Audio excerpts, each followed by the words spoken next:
Games, Manny Magnus Garcia. Welcome to this video. Now today we're going to talk about a subject that I hit years ago, Sonic the Hedgehog, the movie franchise. Now Sonic 3 just came out and there's a lot of talk about the success of Sonic 3 and the hilarious situation on how Disney is pretty much losing out when it's competition, at least locally in the US. Sonic 3 versus Mufasa. This is one of those battles that I didn't expect, but when it happened, I was like celebrating because I find this hilarious. If you're new to my channel, welcome. I like to talk about games, specifically nostalgic games, and sometimes when they come back to life and you get remakes and all of that stuff, and including and especially the Shenmue franchise, which I believe that old franchise needs to come back. So if you're new here, definitely consider subscribing and definitely check out one of the latest videos on the Shenmue Dojo, because it was a dedication video for the 25th anniversary of Shenmue, and a lot of excellent creators featured in that video, including yours truly. But without further ado, let's get to the first topic I wanted to cover: Sonic the Hedgehog 3 versus Mufasa and that revenue showdown. Now, if you don't know, Sonic the Hedgehog 3 or Sonic 3 the Hedgehog, depending on like the title and then when you see how it comes out, is a movie that came out really during the holiday season and was considered something of a kind of a runaway success. It didn't launch as strongly as the second movie, but Sonic the Hedgehog 3 itself is doing very well, even though it released in the US. Actually, the first launch weekend, it launched at the same time as Mufasa, which is the sequel to the 2019 Lion King quote-unquote live-action remake, which wasn't really live-action, but it tended to be live-action because of the look and stuff, and the CG is incredible in that movie. Me being an old-school Lion King fan, because I watched the Lion King when it came out, I had the videotape back when it came out, and I pretty much memorized the movie word for word. And one of my favorite songs was actually Scar's song, which was the main villain in that movie. And then when the 2019 remake came out, and I was like, the live action remake, this is kind of pretty cool, I want to see that song. I had already heard before that movie came out that they really dumbed down my favorite song of that movie, so I was already like against it. But when I saw the movie, most of it was boring, because I'm like, when you watch these Disney remakes, you already know almost everything that's going to happen, so it becomes a snore. So I was like, okay, I'm done with Disney remakes. It's just predictable stuff. Although I thought Aladdin was pretty good because they changed a lot, which made it interesting. But anyway, and Aladdin was one of my other favorite movies. But Sonic the Hedgehog 3. Now, I do not know what I'm going to say because this is unrehearsed. I'm just giving you my initial thoughts. But by now, I hope you have seen it if you're clicking on that video. So I'm going to give you a spoiler warning. I may not do spoilers, but I don't know if I will. All I got to say is 3, 2, 1. I did that countdown so that you know that I'm about to say that Sonic 3 was freaking amazing. This movie had me feeling like, oh my gosh, it's actually a movie more dedicated to Sonic than it's dedicated to just the actual movie itself. Like, you know, trying to make the human characters relevant and all of that stuff. But also, it's a movie that really knows its fan base and gave you those slight little hints that this is a movie that was made out of appreciation for the franchise. And the first hint, now this is definitely a spoiler, the first hint that I got that made me realize, holy cow, they really care, was in the very beginning. It's kind of like when Sonic is going to meet Shadow for the first time in Tokyo, because Gun takes them over there, and I'm like, this all seems familiar. Right when right when Sonic, Tails, and Knuckles are about to jump off the helicopter, I'm like, no way they're gonna do it. No way, they're jumping out of a helicopter just like Sonic Adventure 2. And then Sonic says, talk about your low budget flights. No food or movies? We're out of here. Now in the game they said, I'm out of here. But in the movie, they said, we're out of here because it was the three of them jumping out of the helicopter. I'm like, they know what they're doing. And from then on, they take you on an emotional roller coaster. They really delve in to Shadow's story, which was really much appreciated. They didn't take away from Knuckles, and they didn't take away from Tails, and they really focus on the main characters. Now, a lot of that movie, I will say, a lot of that movie was, you know, you could tell it was tailored toward kids, because a lot of the movies and a lot of the scenes were and especially the dialogue too. The dialogue I thought was cool, emotional, but then there were some things that Sonic would say or some of the other characters that were just like cringe, because I'm like, that's a cheap line, like really cheap. Now Jim Carrey goes extra on this movie. Like he goes extra. Like it's 90s Jim Carrey. And I love 90s Jim Carrey. But I thought he was a little much in this movie the first time I saw it. I've seen it twice in the theaters. But the second time I saw it, I was just kind of like, okay, Jim Carrey, okay. Like, I could see what he's doing, and I could see how a lot of this thing could be, like, memorable. But he wasn't as hilarious as a lot of other people found him.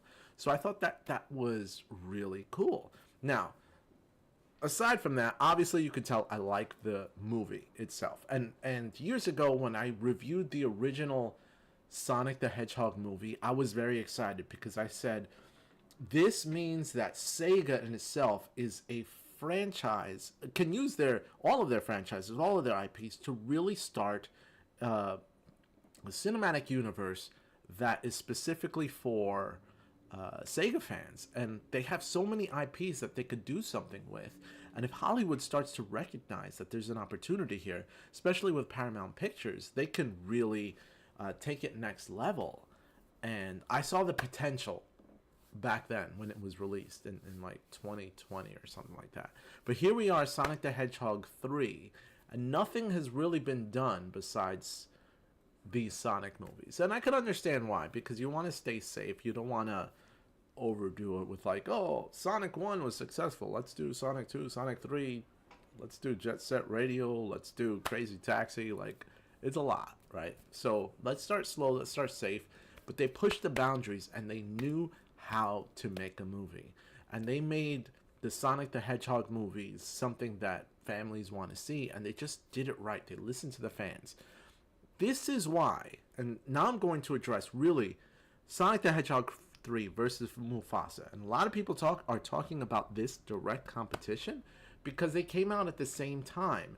Disney is a conglomerate, a huge production studio that basically owns like half of Hollywood, versus Paramount Pictures' Sonic the Hedgehog 3, a Sega IP that is really a character that speaks to the fans, but at the same time, it's much less influential of fans outside of gaming, right?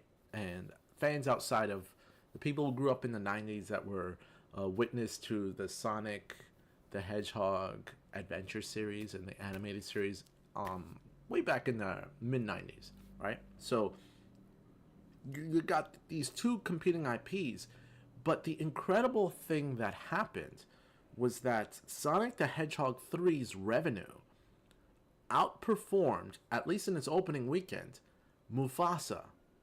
Now, Mufasa did significantly less than the original Lion King live-action take back in 2019. So for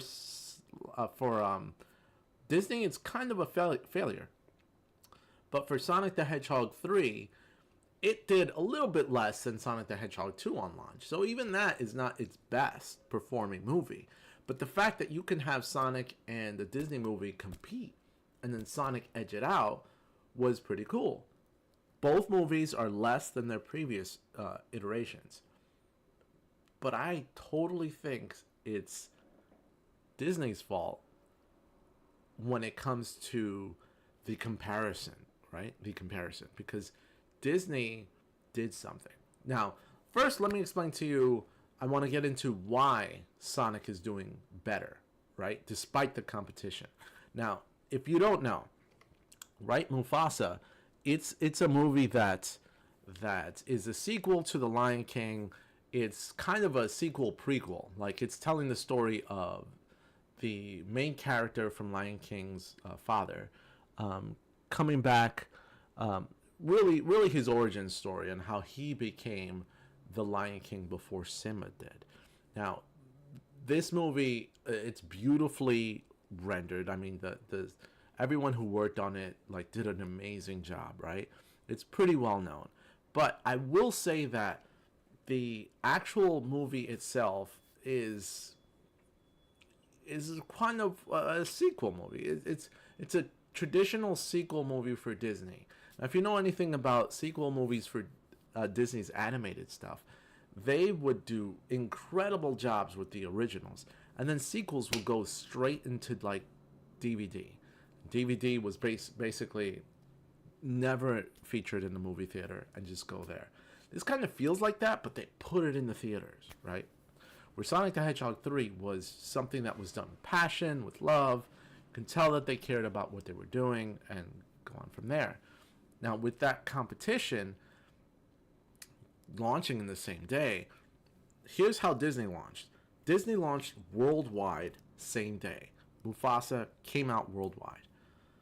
Sonic, on the other hand, came out in the US first.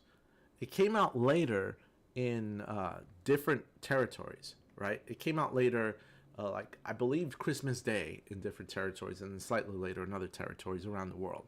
So its revenue wasn't going. You couldn't compare the revenue of both movies at the same time because it just wasn't going to happen. But then, when you look at the total revenue and how they're doing, Sonic seems to edge it out. Now, Disney not wanting to be overtaken, right? Disney said, "Hey, you know what? We want to make sure that our movie gets featured as much as possible, so we can create as much revenue as possible for this movie, for this type of movie." So what they did was,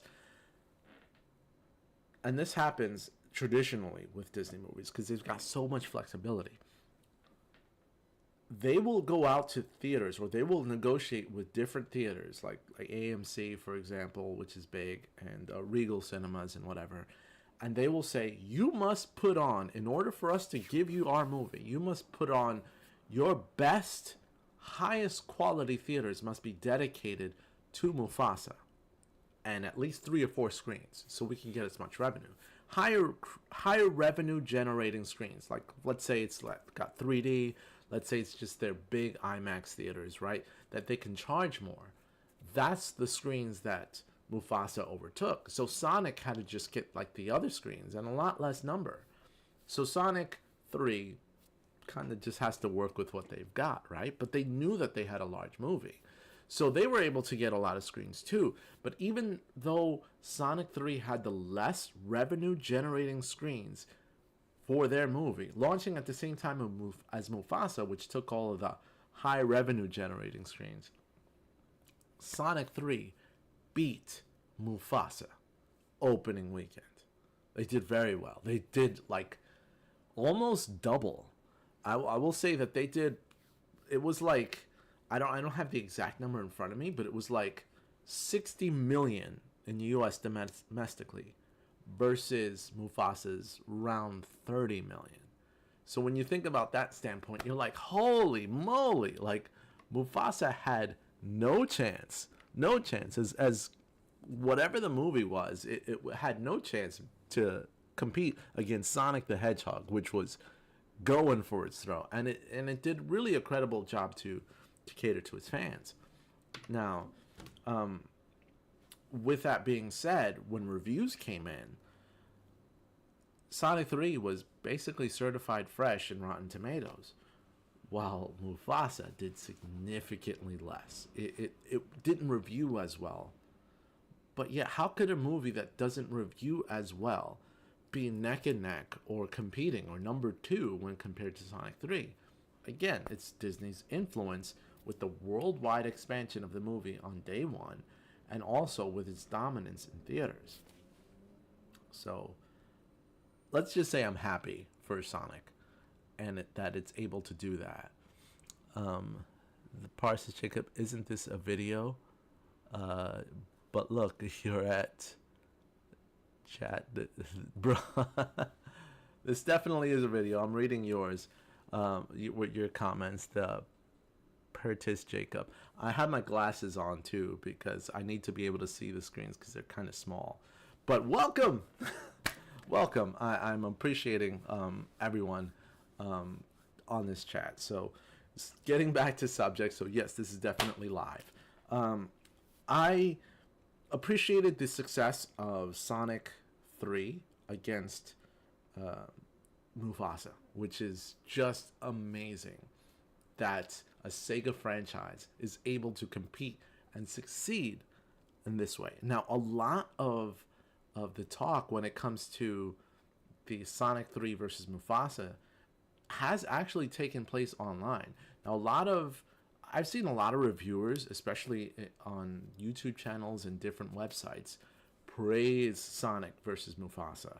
Sonic is just killing it when it comes to actual reviews because it's one of those rare franchises that not only had to overcome the video game curse that has existed for so many years, but it also had to compete with the fact that it was up against the curse of sequels that usually do not get better, but yet Sonic was able to break that tradition and get better over the years.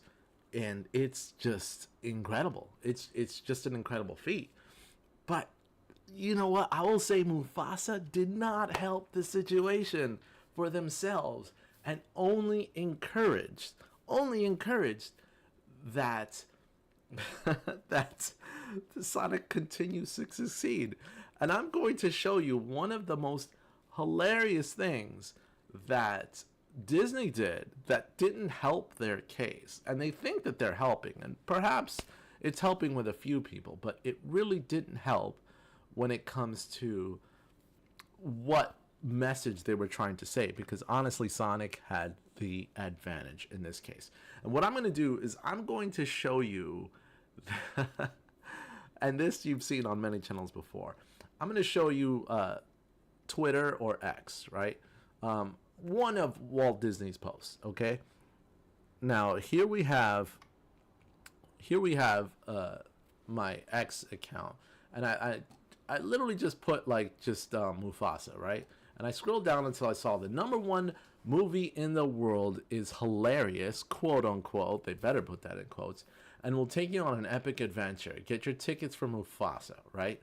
And immediately they get community checked. Here for domestic box office, Sonic the Hedgehog 3 claimed the #1 spot for the December 20th through 22nd weekend. And as I know, amongst the year end, it maintained that #1 spot in overall revenue domestically, not counting worldwide because Mufasa started first. So that's why it says, however, in the international box office, Mufasa took #1. So that in itself is very important. And then they have another community note, mainly because Sonic 3 hasn't opened in all international markets yet. Incredible, right? Then responses to Disney's posts, which they've been hiding, and it's been known that they've been trying to hide all of these posts. It's basically the Sonic movie owning like in all these comments, owning Mufasa, right? There's one that I wanted to feature, and which is great because this shows that there's actually advertising every time that Disney posts one of these Mufasa is like #1 movie. You're getting like free advertising for Sega now, and for Sonic in particular. Now I love this comment. Social media guy fighting for his life today. And I'm going to expand this because it just shows like they post a Mufasa they post a Mufasa movie trailer quote or whatever, and then you get all of these Sonic responses, just free advertising. The Sonic community comes together, and it's Sega fans, specifically Sonic fans, saying, Nice try, Disney. You're lying. The number one movie in America is absolutely Sonic the Hedgehog 3. And that's something that we need to keep in mind and is very important. Sonic the Hedgehog 3 was the number one movie. I'm not sure if it still is, because now that there's been more time with both movies out, they may have like evened out, and usually after that main rush, so we don't know what's going to happen. And Mufasa did win Christmas Day, but the fact that you have, it's neither franchise's best movie. Mufasa severely dropped over The Lion King from 2019. Sonic the Hedgehog 3's opening revenue was less than Sonic the Hedgehog 2. But the amount of love that Sonic 2 is getting compared to Mufasa is actually quite flattering. So that much is pretty cool. So, and that's, we're gonna see how much they do before they go, both go like to video and streaming, because then after that we can kind of see the overall profitability and the revenue that they produced over that time. So with all of that in mind, there have been talks and rumors actually that this presents the opportunity, and I talked about this when the original Sonic movie was coming out, like 2019, 2020. What about Sega Cinematic Universe? Now, there was one like kind of scam account that actually stated that Disney is now in talks to potentially buy Sonic the Hedgehog because of everything that happened. That was a false rumor. That wasn't necessarily the case or even true, but it did open everyone's eyes. Like, Sega's got a lot of IPs that you can potentially create movies with. And Sega's IPs themselves are, they do have values. Sega fans know that there's a lot of valuable IPs that Sega owns. You can think Yakuza, right? You can think Sonic. By far, Sonic is like number one. You could think Crazy Taxi, Jet Grind Radio, or Jet Set Radio, right? You could think Shenmue, which tells an incredible story, which already has an animated series, right, behind it, which actually was a record-setting Kickstarter, right? It was a record-setting Kickstarter that had so many support the Kickstarter for Shenmue, right? And that anime was pretty incredible. It was pretty incredible. And this Shenmue 3 game, although it wasn't revolutionary, that Shenmue 3 game was a game that actually set Kickstarter records for the fastest Kickstarter to go to $1 million. And it was the most successful video game Kickstarter at the time when it happened, right? That with the incredible story that was featured and highlighted in the original Shenmue animated series, just one season that it had. It would love to see a second season of that show. All of that mixed together just shows that there's an opportunity to use these franchises, these Sega franchises, in successful movie series. You're talking that the Hollywood production studios are starting to realize there has been a lot of deterioration when it comes to studios and comic book movies and comic books themselves and Marvel and DC trying to compete. But that excitement of seeing your dream characters, you know, that you grew up with, that you love, just kind of fading. And it's like, all right, I'm kind of used to seeing whatever superhero movie come out. All my comic books came to life already. Now they're using second or third rate characters in these movies because they've basically done everything. And Hollywood's looking for that. What's that next profitable IP that you can feature, or those IPs that you can feature? Because original ideas in Hollywood are just gone. Video games. Now, video games have notoriously been bad movies or okay movies. The most passable series of movies that was actually pretty successful was Resident Evil. But even those strayed so far from the source material, they became uninteresting. They were not Oscar winners, right? And they also weren't beloved by fans for the later series in those movies because they were just meh. They made money because people just wanted to see that franchise finish. But really good next level video game movies, that excitement is starting to happen now with the Sonic the Hedgehog series. Pokemon was pretty successful too, and the Super Mario Brothers movie was actually pretty fun as well. They're really starting to catch their excitement. So why anime season 2 was canceled? As far when talking for Shenmue, I just got a question like was season 2 canceled? It was never. Shenmue was never guaranteed a season 2. So the Shenmue the animated series, one season, it got that. But as far as a season 2, that was never promised. So as far as we know, it could still happen, but there's no promise that it will happen. So right now, it's, as far as we know, it's not happening. But when it comes to video game franchises, Hollywood might be thinking, oh gosh, we have a lot of potential money to make when it comes to this opportunity of taking these established franchises, learning the formula, because really studios have been making video game movies for many years, but they didn't know what the formula was. And I think Sonic the Hedgehog 3, and I do think that Mario and Pokemon have really helped establish that if you make them fun, you make them geared towards their audience, and you make it respect the source material, but really put good production into it. Put your money behind it. Hire the right directors that must know the source material, and you are going to get hundreds of millions of dollars of profitability, because a lot of those that grew up with video games now have the money to pay to want to see their franchises into a real movie. One of the franchises that I've been wanting to see for years, besides Shenmue, for example, is the Metal Gear Solid franchise, which itself was inspired by Hollywood, and it is ridiculous that it's taken this long to make into movies. I remember conferences in the late 2000s saying, hey, we're going to make Metal Gear Solid movie. With Avi Arad was in it, and he was next to Hideo Kojima. Like, they're putting it in production. And it's now 2025, and we still don't have that movie. We've got a director, and I believe we have a solid Snake, but nothing yet.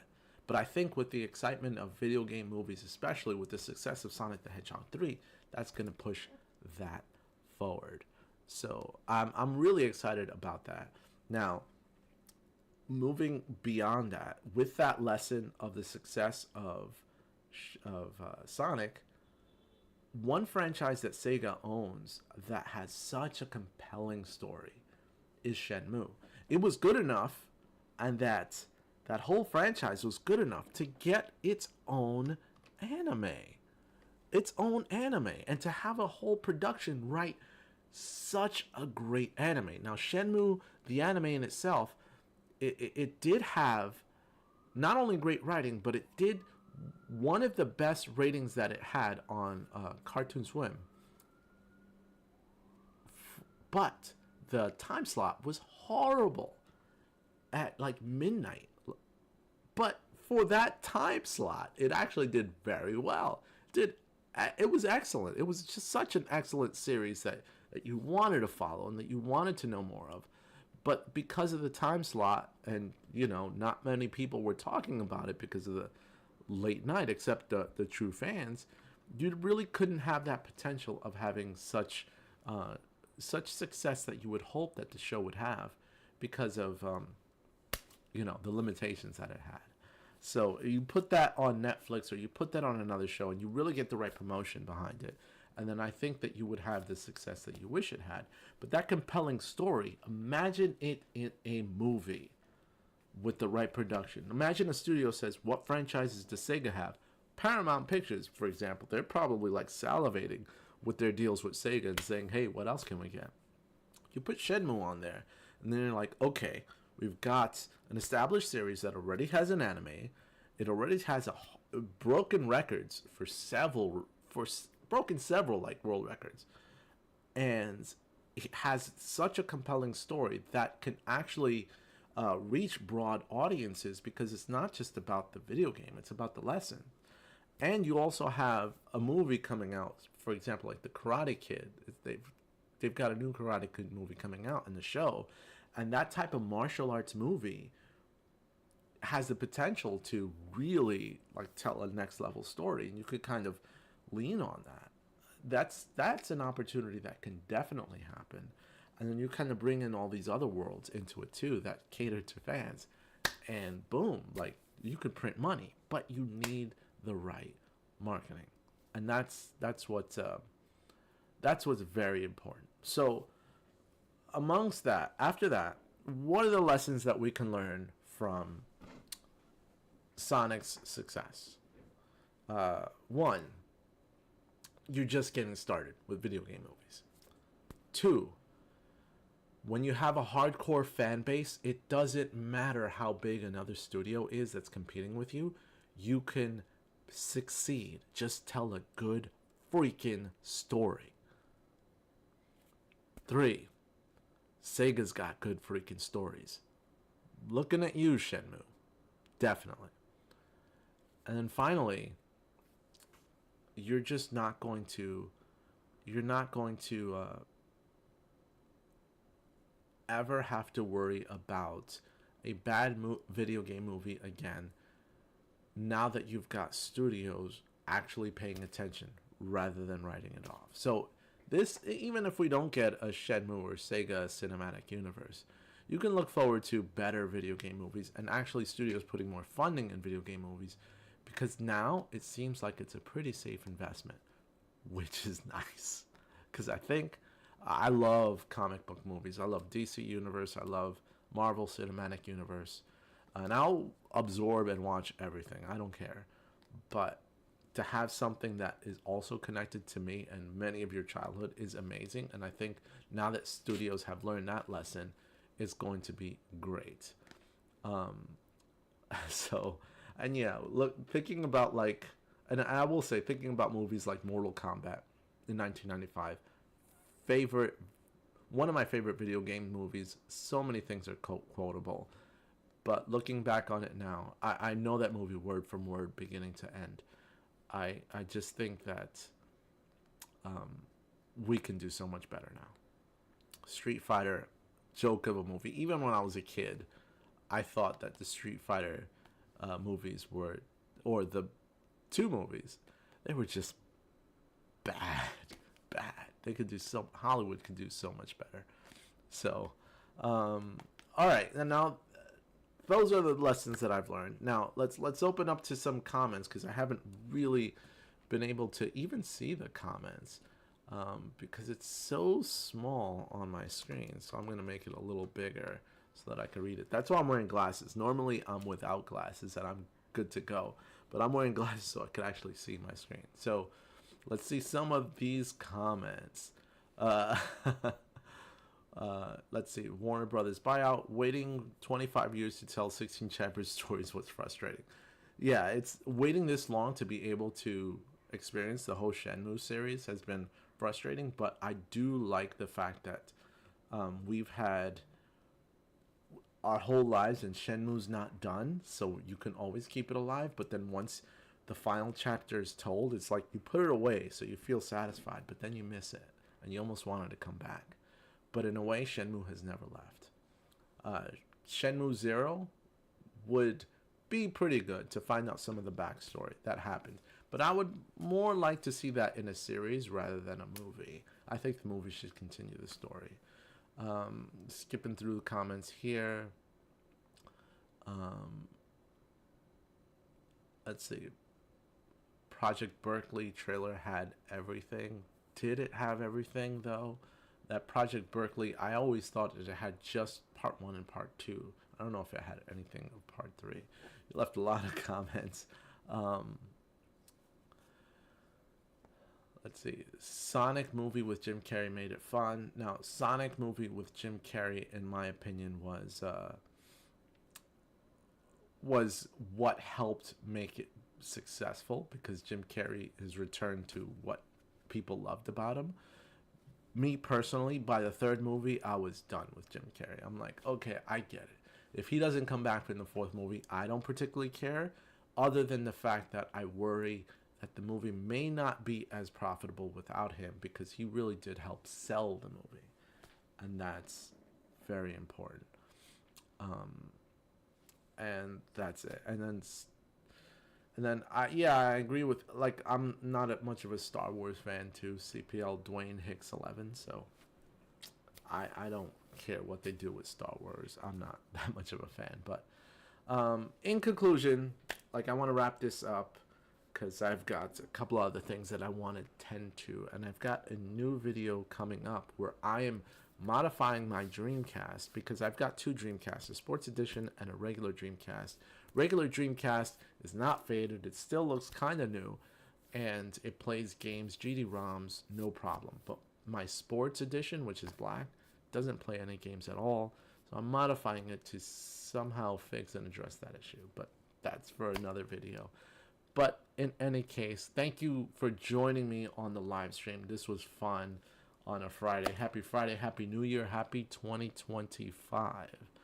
And as always, please subscribe if you haven't already, because you'll make my day if you subscribe today. This is Magnus, and I'm out, and let's watch Sonic the Hedgehog 3, the movie. I want that movie to be more successful than not just Mufasa, but for any movie going around. Ren of Heavens, hello to you. And I just want Sega to be successful, because I think a lot of different studios that really invest in video game IPs will see that similar success as well, because Sonic is just something that deserves that success.